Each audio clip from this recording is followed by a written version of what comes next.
Amém. Vamos começar então? Vamos colocar de pé, vamos orar?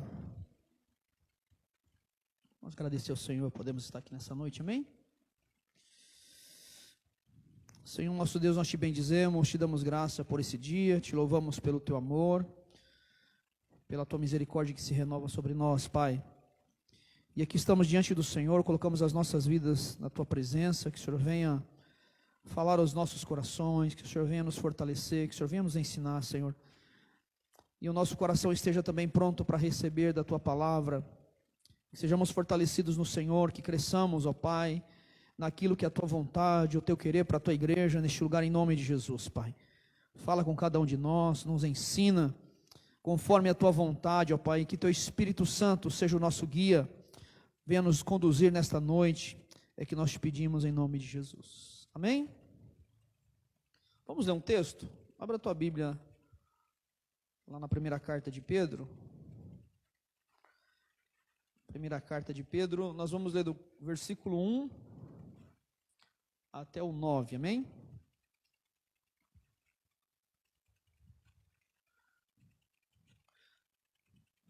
Primeira Pedro, capítulo 1, do 1 ao 9.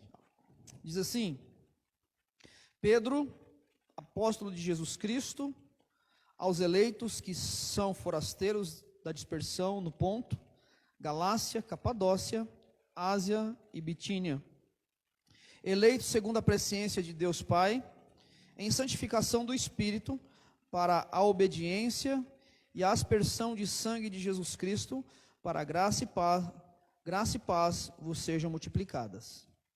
Bendito Deus e Pai de nosso Senhor Jesus Cristo, que segundo a sua muita misericórdia, nos regenerou para uma viva esperança, mediante a ressurreição de Jesus Cristo dentre os mortos, para uma herança incorruptível, sem mácula, imarcessível, reservada nos céus para vós outros que sois guardados pelo poder de Deus, mediante a fé, para a salvação preparada para revelar-se no último tempo. Nisto exultais, embora no presente, por breve tempo, se necessário, sejais contristados por várias provações,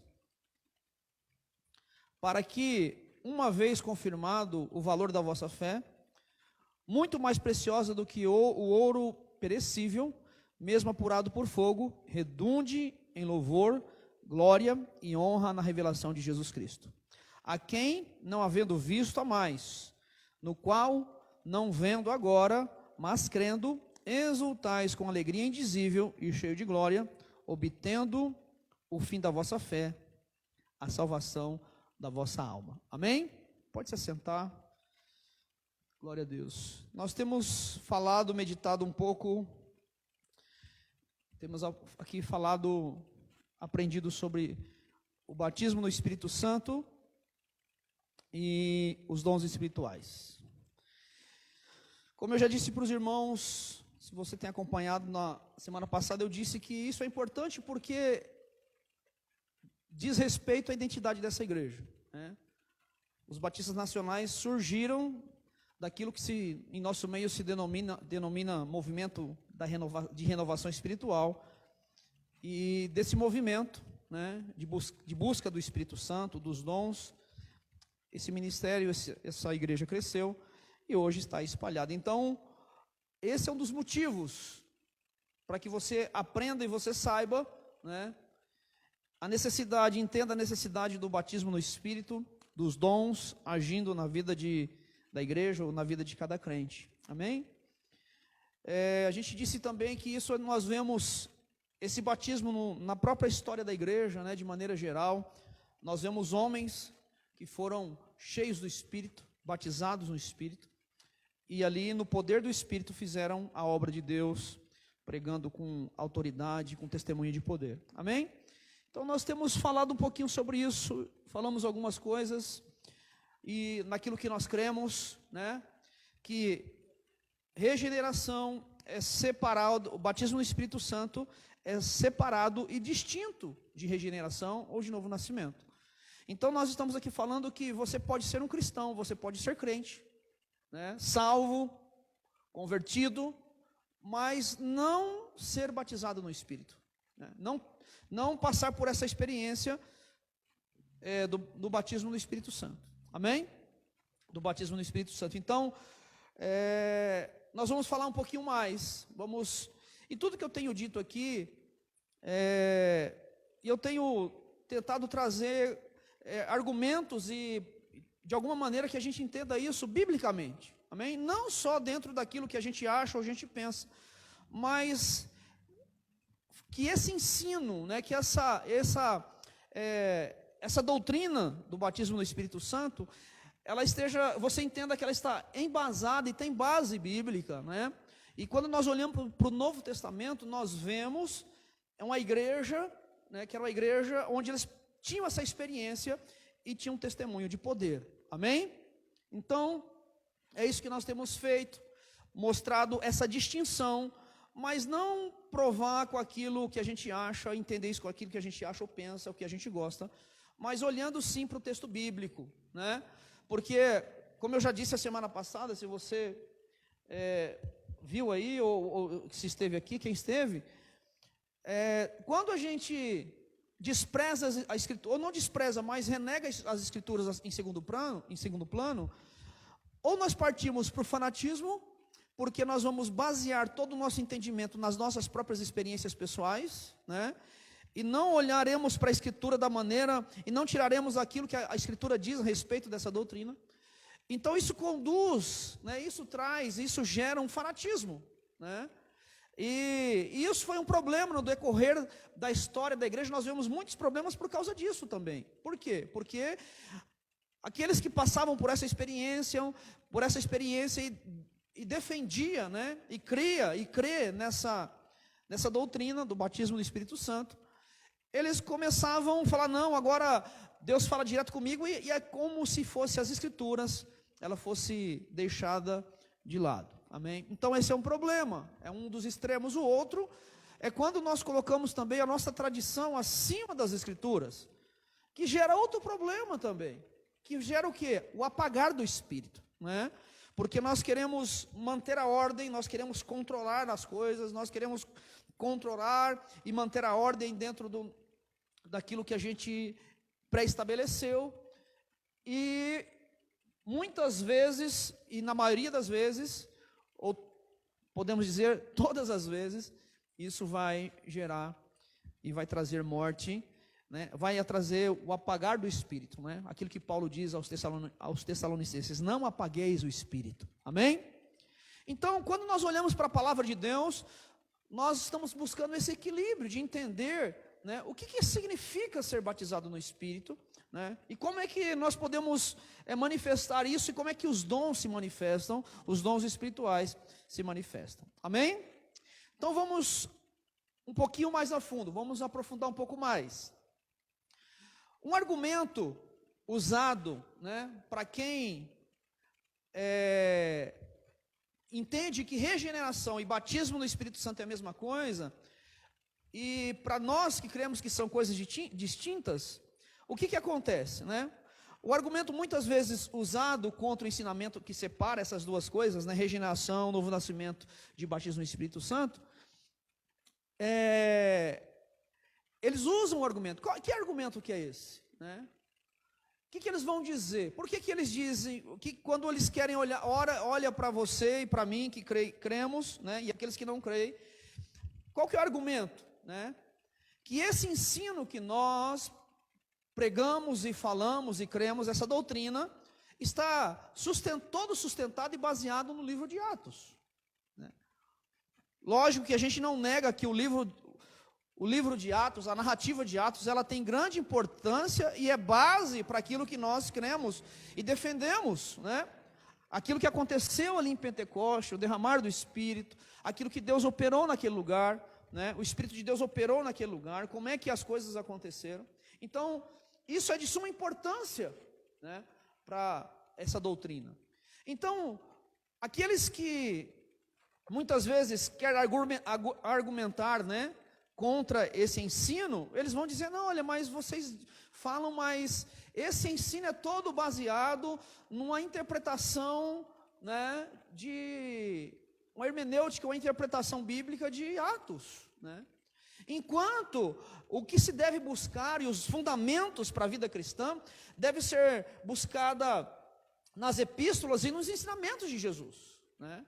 E jamais tomar a história de Atos como base para a vida cristã, né? Então, o que seria? Falou, olha, né?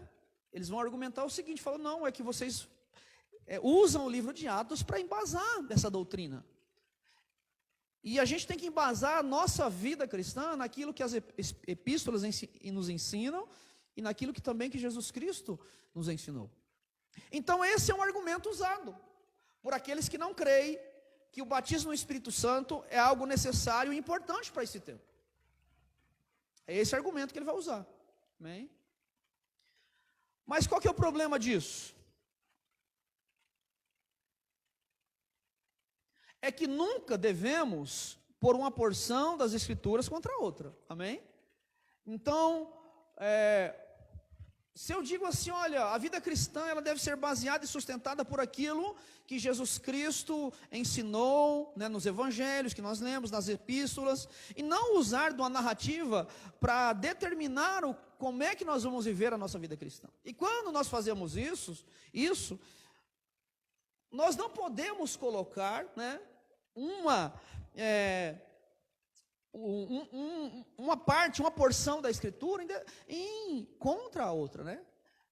Aceitar uma em detrimento da outra, privilegiar uma em detrimento da outra. Então, esse é um problema, porque nós precisamos achar um jeito. Então, como é que a gente entende isso? Como é que a gente pode compreender?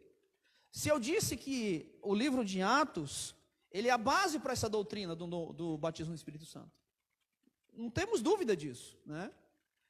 Mas aqueles que não creem dizem, olha, o que é base para a vida cristã é o que Jesus ensinou e aquilo que as epístolas nos ensinam, ou seja, as cartas nos ensinam. E aí? Né? Quem está certo e quem está errado? Não é questão de certo ou errado, eu creio que é uma questão de interpretação. E é isso que eu quero que a gente entenda, né? Que você tenha claro na sua mente. E eu tenho dito tudo isso, querido, porque muitas vezes aquilo que a gente sabe a respeito dessa doutrina é muito mais um conhecimento, vamos dizer assim, empírico. O que é isso? O conhecimento prático, daquilo que ouvimos, daquilo que muitas vezes experimentamos também. Eu não estou dizendo que isso não tem o seu valor, lógico que tem o seu valor. Amém? Isso é importante, né? Aquilo que a gente conhece de batismo no Espírito Santo, talvez seja por uma experiência própria. Mas o que eu quero que você entenda e que você compreenda, que esse ensinamento, essa doutrina é bíblica. E nós encontramos no Novo Testamento base para que essa doutrina, ela seja ensinada e seja vivida, e seja, né, ensinada e compreendida nesse tempo. Amém? Então, é isso que nós temos feito. Então não é questão de estar certo ou estar errado, né? E como eu disse, a gente não nega, não vamos negar que o livro de Atos é básico para a doutrina do batismo do Espírito Santo. A gente não nega isso. Ela é básica, né? Nós cremos ali, quando se fala e quando a gente olha para os momentos de avivamento, para aquilo que aconteceu na própria história da igreja, nós vemos que é como se fosse ali, e a gente compara sim aquilo que aconteceu ali em Pentecostes, amém? Então, não negamos, nós que cremos nessa doutrina do batismo do Espírito Santo, a gente não nega que o livro de Atos é básico para essa doutrina, amém? O livro a narrativa de Atos é básico, mas também consideramos um erro fatal, para a gente, eu entendo isso, eu compreendo, né, que é um erro fatal de ver que o ensino das epístolas pressupõe aquilo que Atos nos fala, amém? Então, uma coisa não está contra a outra. Ah não, olha, porque você baseia o teu ensinamento, a tua doutrina, no livro, na história de Atos, e você deve basear naquilo que as cartas ensinam, e naquilo que o Jesus Cristo ensinou. Mas O que a gente precisa compreender, e uma maneira de nós entendermos e solucionarmos esse problema, né, é o quê? É entender que os ensinos das epístolas pressupõem aquilo que a narrativa de Atos nos conta. Amém? Então, eu preciso olhar para as epístolas, para as cartas do Novo Testamento, entendendo aquilo que aconteceu lá em Pentecostes. Uma coisa não está desassociada da outra. Amém? Porque a igreja se espalhou a partir de que lugar? A partir de que momento? A partir do momento que aquelas pessoas ali, 120 pessoas reunidas, obedeceram a Cristo, não foi isso? Ficaram lá reunidas e Jesus falou, olha, ficai em Jerusalém, porque a promessa que foi feita por Deus, a promessa do Pai virá, né, e vocês receberão a virtude do Espírito Santo, o poder do Espírito Santo para ser testemunha em Jerusalém, Judeia, Samaria, os confins da terra, não é isso? Capítulo 1 de Atos. Então, quando nós olharmos e entendermos, ou seja, quando nós formos ler as cartas, o que nós precisamos entender é que aquilo que as cartas ensinam, os ensinamentos que estão na carta, ela pressupõe a história de Atos. Amém? Ela pressupõe essa igreja de Atos que foi batizada no Espírito Santo. E aonde os dons estavam presentes. Amém? Por que a gente diz isso? Como é que a gente, o que as cartas nos contam? Então, eu peguei dois exemplos aqui, né? Dois exemplos. Primeiro, o exemplo da igreja de Corinto, capítulo 12, 13, 14 de 1 Coríntios. O que Paulo está tratando com o quê? Com aquela igreja. Por quê? Qual que era o problema que existia ali? Um dos, né? Não era o único. Mas, quando Paulo fala a respeito dos dons, o que acontecia? Paulo fala, olha, na casa de Deus precisa de ordem e decência. E aqueles irmãos ali, né, os dons fluíam no meio daquela igreja, então ali havia profecia, havia interpretação de línguas, né, palavras de sabedoria, os dons se manifestavam naquela igreja. Só que começou a ter problema, porque começou a haver ali uma desordem, né? E na reunião pública, no culto, havia uma certa bagunça. Então Paulo escreve para que eles entendam e para pôr ordem naquilo que estava acontecendo. Não é isso? Né? E Paulo vai dizer, e eu entendo que toda essa questão ela fecha quando Paulo diz assim, olha, na casa de Deus é preciso de ordem e decência. Então quando Paulo escreve, é para, de alguma maneira, ensinar aqueles irmãos e dar uma direção na maneira em que os dons se manifestavam. Não foi, né, com outro intuito. Amém? Não é isso que acontece ali? Né? Então, quando a gente olha para essa primeira carta, era isso que acontecia. Né? Os excessos. Paulo está ali orientando para acabar com os excessos. É o que acontece hoje, amém? Para que lado nós estamos aí, né? Então Paulo está lidando com os excessos, porque aqueles irmãos ali, eles viviam essa plenitude, os dons se manifestavam no meio da igreja, e Paulo está escrevendo para tratar com os excessos que aconteciam ali. Amém? Então quando a gente lê o capítulo 1 Coríntios 12, 13 e 14, é isso que a gente vê. Em Gálatas também, no capítulo 3, né, vamos ler esse texto? Que ele é mais curto, dá para nós lermos. Gálatas, capítulo 3. Nós vamos ler do 1 ao 5.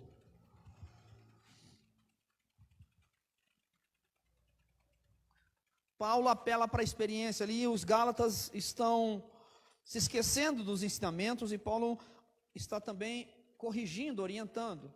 Gálatas 3, de 1 a 5.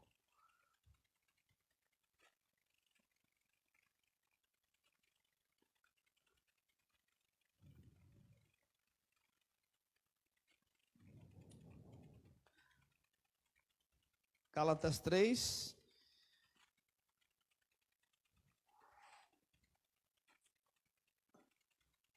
Amém? Diz assim: ó Gálatas insensatos, quem vos fascinou a vós outros ante cujos olhos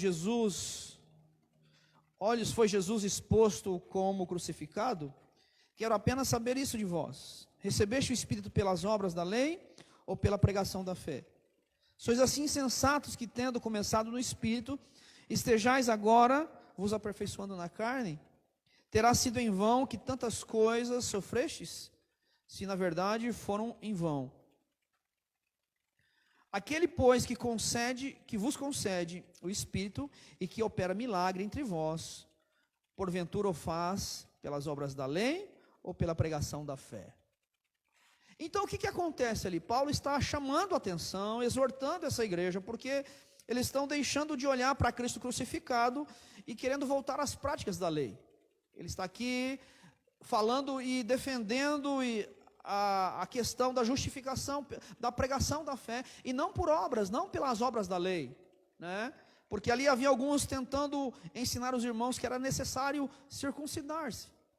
Então, quando Paulo fala a respeito do Espírito Santo, ele diz no versículo 5 assim: pois aquele que vos concede o Espírito e que opera milagres entre vós. Então, o que a gente vê nesse texto? Paulo está falando de regeneração aqui, aquele que concede o Espírito. Não, Paulo está dizendo que opera milagres entre vós. Paulo está falando de uma manifestação do Espírito de Deus ali naquele lugar. Amém? Aquele que está concedendo o Espírito, que concedeu o Espírito para aqueles irmãos, para a igreja da Galácia. Então, nesses textos que nós vemos, eu estou dizendo isso por quê?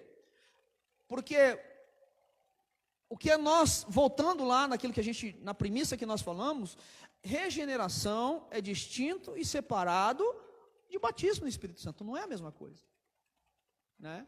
Nós já trabalhamos e falamos vários textos sobre isso, e o que nós vemos aqui nessas cartas, o que nós vemos nos ensinamentos, é que quando os apóstolos, né, no questão Paulo, se dirige a esses irmãos, Paulo pressupõe o quê? Que essa igreja, ela é batizada no Espírito. Amém? Paulo está pressupondo, falou, olha, na igreja de Corinto ele está escrevendo para acabar, as pessoas estão se excedendo nos dons. Então Paulo está escrevendo para que eles aprendam e saibam ter ordem, fazer, né, isso com ordem. Aqui em Gálatas, Paulo também diz, olha, aquele que concede o Espírito e que opera milagres entre vós. Paulo não está falando aí daquele da regeneração, mas Paulo está dizendo daquele que concedeu o Espírito, e aonde os milagres estão acontecendo, aonde a manifestação, um testemunho de poder, manifestação do Espírito e um testemunho de poder. Amém? Então, para que nós entendamos as cartas, nós precisamos compreender e interpretar as cartas, levando em conta, né, aquilo que a história de Atos nos conta. Amém? Então eu não posso desassociar uma coisa da outra, como se fosse, porque aqui que vão dizer, o que vão dizer? Não, olha, aquilo que aconteceu em Atos foi para aquela época, para a igreja nascente, né, para a igreja primitiva, não é para os nossos dias. E quando nós olhamos para aquilo que o Novo Testamento nos mostra, não é bem assim. Amém? Porque os apóstolos, eles pressupunham nas suas cartas, nos seus ensinamentos, que esses irmãos eram uma igreja batizada com o Espírito. Amém? Batizada no Espírito Santo.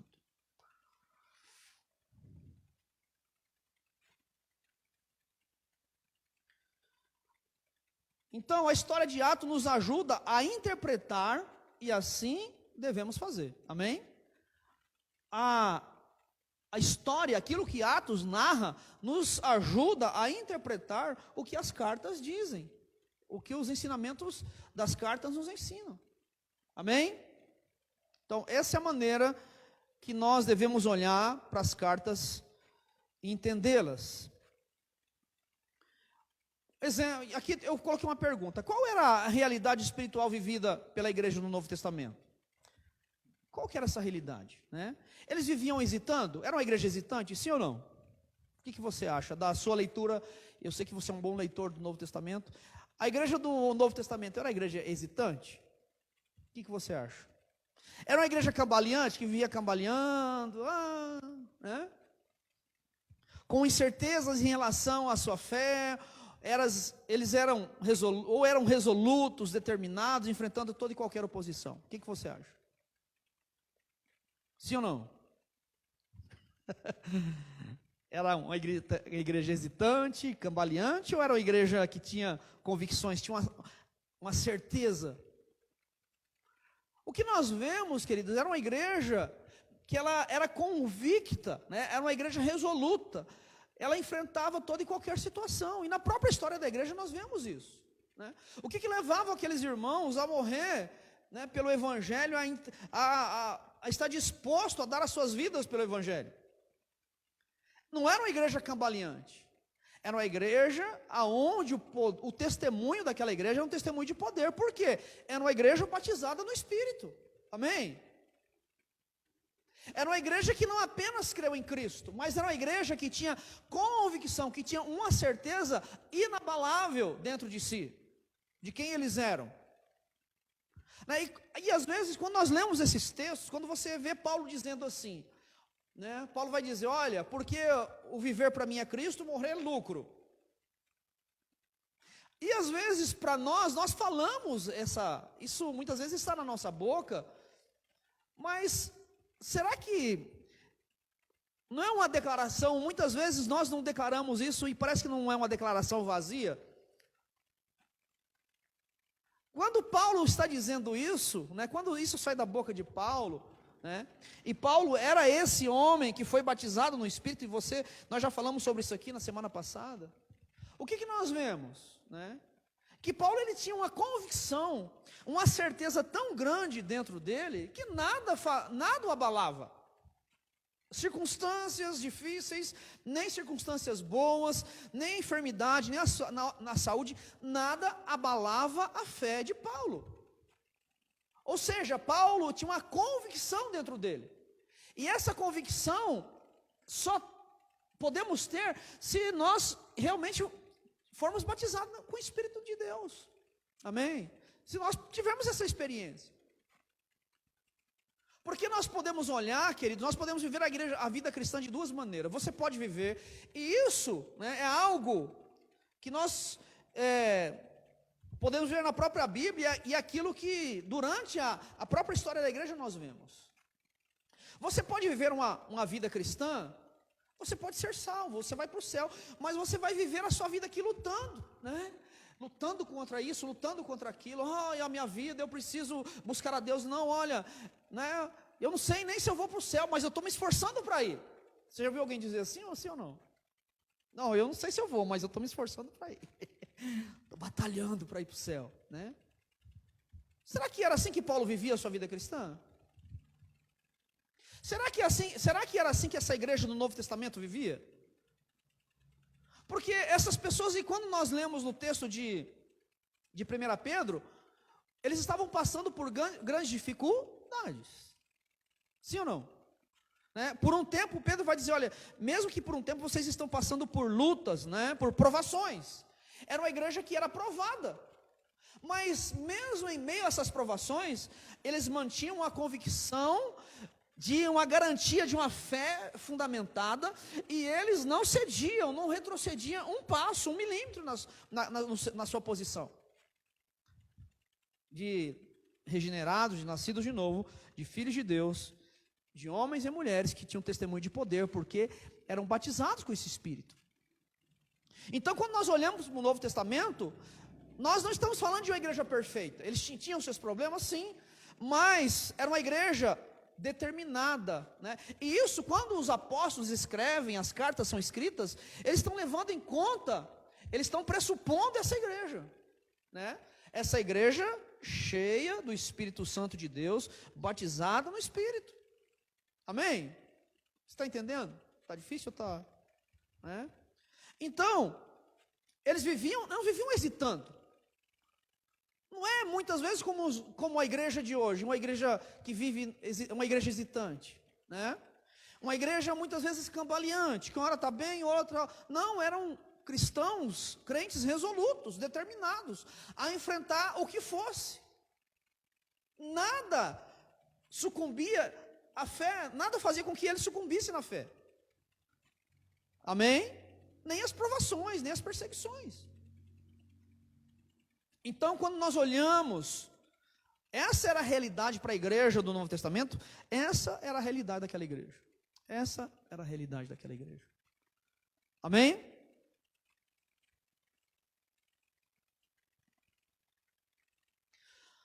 No Novo Testamento, essa certeza era algo excepcional e para alguns cristãos especiais, ou podemos afirmar que era algo comum a todo crente? Será que era para algumas pessoas apenas? Para os apóstolos, né? Eram para pessoas especiais, para um período excepcional, né? Porque uma das coisas que muitas vezes as pessoas dizem, não, olha, foi para um período excepcional, especial apenas, não é para hoje. Será que é isso mesmo? Né? Será que é isso mesmo? Será que era para esse tipo, um certo tipo de pessoa diferente? Né? Será que era para uma pessoa que era, né, era uma pessoa especial e por isso ela vivia essa vida, essa certeza, essa garantia de fé, convicto, não apenas lutando para ser salvo, não apenas, eu vivo nesse mundo lutando para ir para o céu, não, eles viviam como cidadãos dos céus, eles viviam como cidadãos dos céus, do reino de Deus, mesmo nessa vida.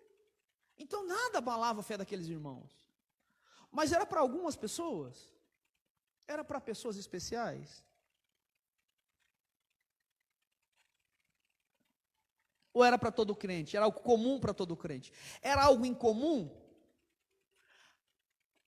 Porque quando a gente diz que o batismo no Espírito Santo é para ocasiões excepcionais, igual foi lá no Atos e tal, nós estamos dizendo que isso é o incomum, né? Isso é o incomum que excepcionalmente aconteceu.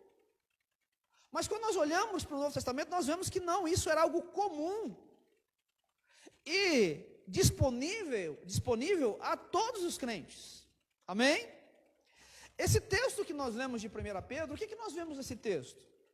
Pedro está escrevendo para que pessoas? Abre lá sua Bíblia de novo. Para quais pessoas no caso? É para um grupo seleto?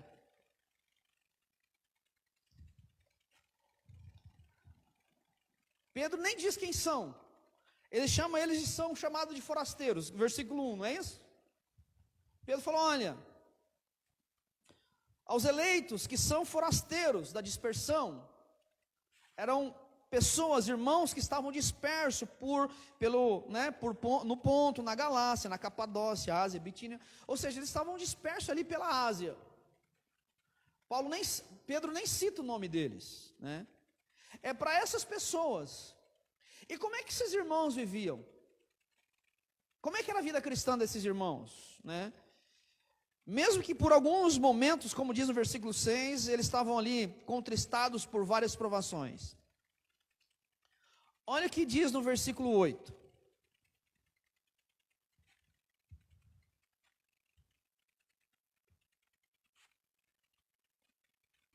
A quem não havendo visto, a mais. No qual, não vendo agora, mas crendo, exultais com alegria indizível e cheio de glória. Como é que esses irmãos viviam? Com alegria indizível. O que é uma alegria indizível? Uma alegria que não se pode falar, né? Não se consegue expressar com palavras, né? Então, aqueles irmãos estavam dispersos por vários lugares, pessoas comuns, crentes, e eles viviam uma vida cristã de uma alegria indizível e cheia de glória. Pensa na nossa realidade, será que nós vivemos essa vida, nos exultamos nessa alegria indizível e cheia de glória? Sim ou não? Você pode dizer, olha, eu exulto, em minha vida cristã eu tenho dentro de mim uma alegria indizível, que eu não consigo expressar com palavras e cheia de glória. cheia da glória de Deus, que resplandece a glória de Deus. Será que você pode dizer que você vive essa vida? Por que esses irmãos viviam essa vida? Porque eles só podem entender essa realidade espiritual, querido, quem passa e quem entende e quem recebe esse batismo, essa experiência do batismo no Espírito. Não é um crente normal, não é um crente comum, não é aquele crente que está lutando para ir para o céu. Não é aquele crente que está lutando, né, se esforçando para fazer, para acontecer. Ah, não, olha, eu estou lutando, mas eu creio que no último dia eu vou ser salvo. Não é esse tipo de pessoa. Ah, quer dizer que essas pessoas que vivem assim, elas não são cristãs? Não, elas são cristãs. Vão para o céu? Vão, são salvas. Teme a Deus? Teme. Mas Paulo está falando de o Novo Testamento, e aqui no caso Pedro, ele está falando de um estágio espiritual na vida do cristão, aonde ele vive uma vida que mesmo em meio a muitas provações, como esses irmãos estão vivendo, eles vão dizer o que? Olha, vós exultais, mas crendo, e vós exultais com alegria indizível e cheia de glória. Será que é essa igreja que nós vivemos hoje? Será que nós podemos dizer que nós vivemos assim?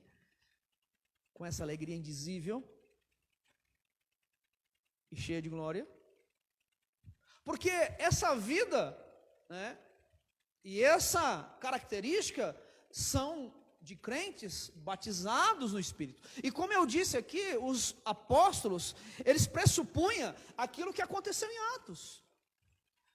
Então você jamais vai ver no Novo Testamento algum ensinamento nas cartas, né? Exemplo, você pode ler, eu creio que você já leu muito, talvez o Novo Testamento inteiro. Você não vai ver nenhum ensinamento, olha, busque o batismo do Espírito Santo. Tem isso? Você já encontrou isso na sua Bíblia? Busque o batismo. Os apóstolos orientando a igreja a isso. Por que não? Porque eles já eram. Porque eles pressupunham que a igreja já era batizada com esse Espírito, que os crentes já eram batizados.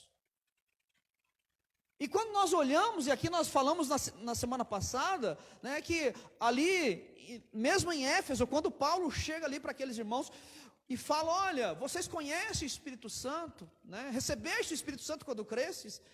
Eles falaram, nem sabemos quem é. Então diz que Paulo ali orou, batizou eles em nome de Jesus nas águas, impunha as mãos sobre eles, e eles foram batizados no Espírito, foram cheios do Espírito. Pedro, quando chegou na casa de Cornélio e começou a falar, diz que ali eles receberam o dom do Espírito, e Pedro ficou abismado, admirado, falou, e as pessoas que estavam com ele, diz, olha, quem somos nós para negar o batismo nas águas para eles que, né, eles já receberam o dom do Espírito. Então, querido, um crente batizado no Espírito Santo é esse crente que exulta, que vive uma alegria indizível, que não se expressa, e cheia de glória. Ele não é um crente guiado pelas circunstâncias da vida. Amém? E quando nós olhamos para o Novo Testamento, é esse tipo de crente que nós encontramos. Essas pessoas que viviam e que tinham uma convicção, uma certeza, não apenas que eram salvos, mas que tinham uma certeza, né, da sua fé. Eles tinham a certeza daquilo que Cristo era. Eles tinham a certeza daquilo que eles receberam de Deus. Eles tinham a certeza de quem agora eles eram. Amém? Então, uma vida, né, um batismo, uma experiência no batismo no Espírito Santo, é muito mais do que, né, alguma coisa que você expõe publicamente. Não, é uma vida que vive isso que esses irmãos, que Pedro está escrevendo para esses irmãos que estão dispersos, né, no Ponto, Galácia, Capadócia, Bitínia, mas que mesmo por um tempo entristecidos, como Pedro vai dizer, por provações, exultavam, né? A quem não vendo o Cristo, aquele que vos regenerou, vocês não estão vendo, mas o amais, vocês o amam, né? Não vendo agora, mas crendo, exultais com alegria indizível e cheia de glória. Então, a experiência do batismo do Espírito Santo nos dá essa certeza de fé, que você não é apenas salvo, amém? Mas que você pode viver nesse mundo E aí, essas declarações, como nós falamos de Paulo, elas começam também a ter sentido para a tua vida, né?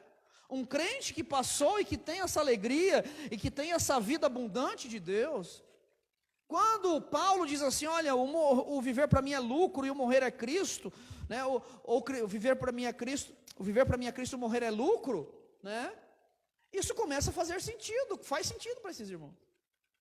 Enfrentavam arenas, enfrentavam perseguições, e eles não se esmoreciam na fé, porque eles tinham a certeza, algo que ninguém podia tirar das suas vidas. Amém?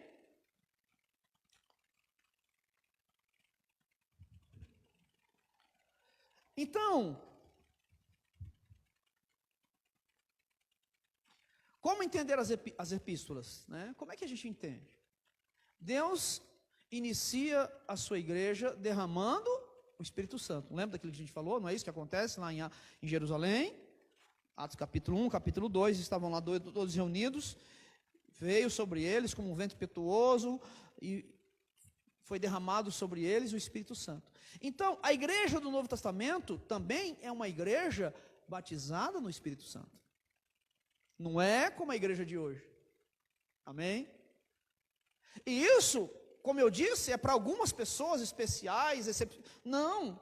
Como nós vemos ali, aqueles irmãos, e Pedro deixa claro, é para todos os cristãos. Essa é a vida do cristão. Todos, mas vivemos todos assim? Não vivemos, mas deveríamos viver. Pastor, mas quem não vive não é salvo? Não é isso que eu estou dizendo. Amém? Quem não vive é salvo, vai para o céu, crê em Cristo. Mas a vida, né, quando a Bíblia fala de vida abundante, é essa vida aqui que esses irmãos viveram. Amém? Quando Cristo diz, olha, eu vim para dar, não, eu vim, né, para que vocês tenham vida e vida em abundância.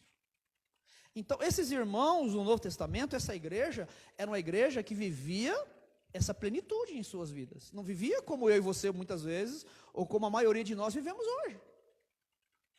Uma igreja cambaleante, hesitante, né? Eram pessoas que estavam ali e testemunhavam onde eles iam. Aonde eles chegavam, aqueles irmãos testemunhavam, e o seu testemunho era um testemunho de poder. Pessoas comuns, que talvez muitos deles não estão nem relatados no nosso evangelho. Amém? Mas no próprio evangelho nós vemos também, como nós lemos aqui, né? As pessoas estavam lá na dispersão, mas viviam essa vida. Então, a maneira de você entender as epístolas é entendendo e compreender que nós precisamos interpretar as epístolas, as cartas, os ensinamentos que as epístolas nos ensinam, levando-se em conta aquilo que Atos nos ensina. Uma coisa não está contra a outra, e uma coisa não está desassociada da outra. Amém?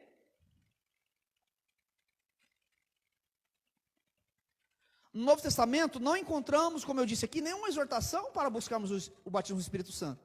Por quê? Na realidade, as pessoas já eram batizadas. É assim que todos nós deveríamos ser. Amém? Somos? Não, mas deveríamos. Essa é a vida de Deus para a igreja. Essa é a realidade da igreja. Essa é a realidade que Deus quer que nós vivamos hoje. Amém?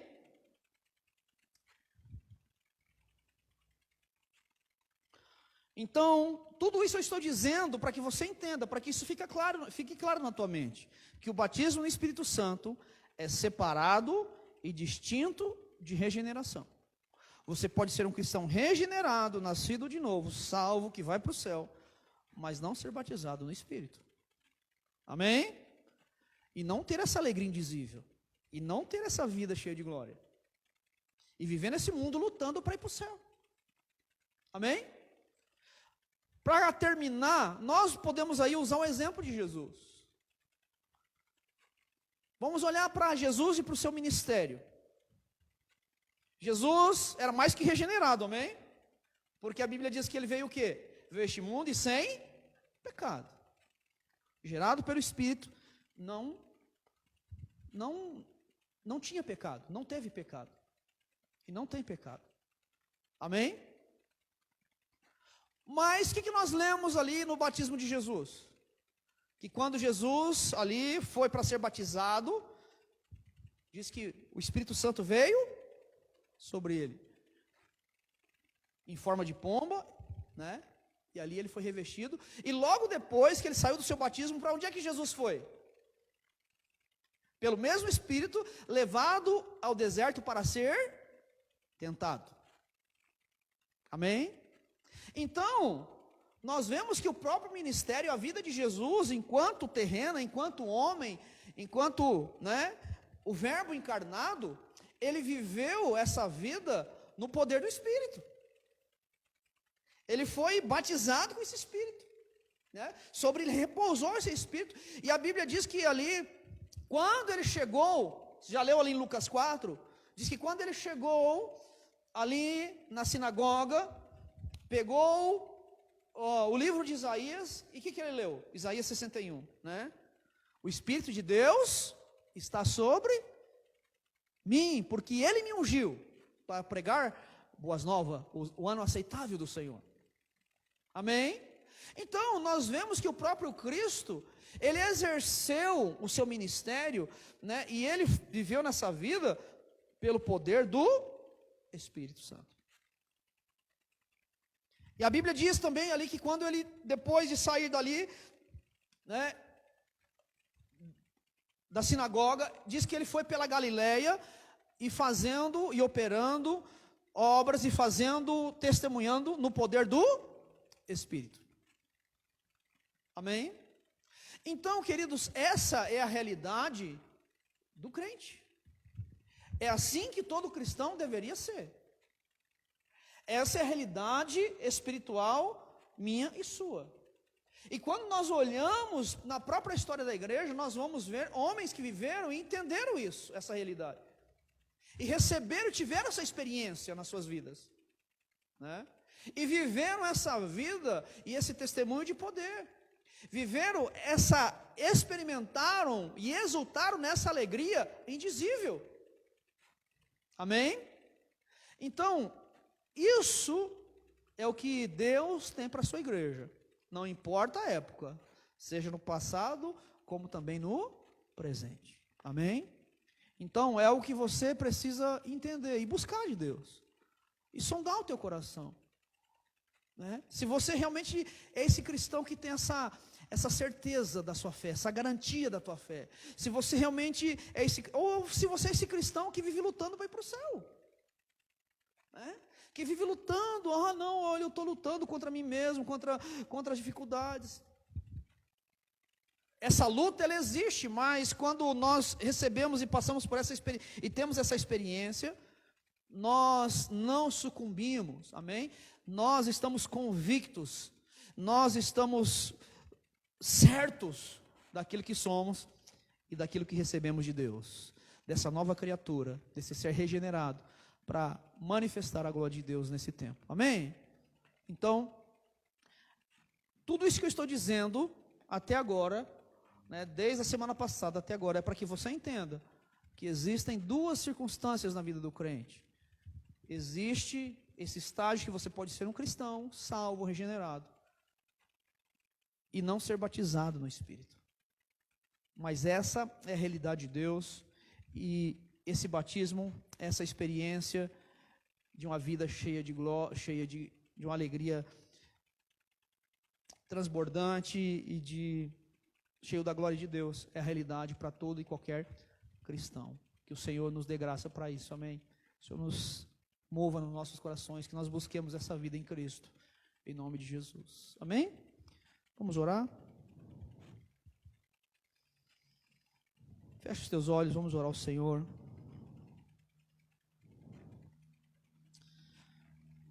Deus, te agradecemos por Jesus Cristo,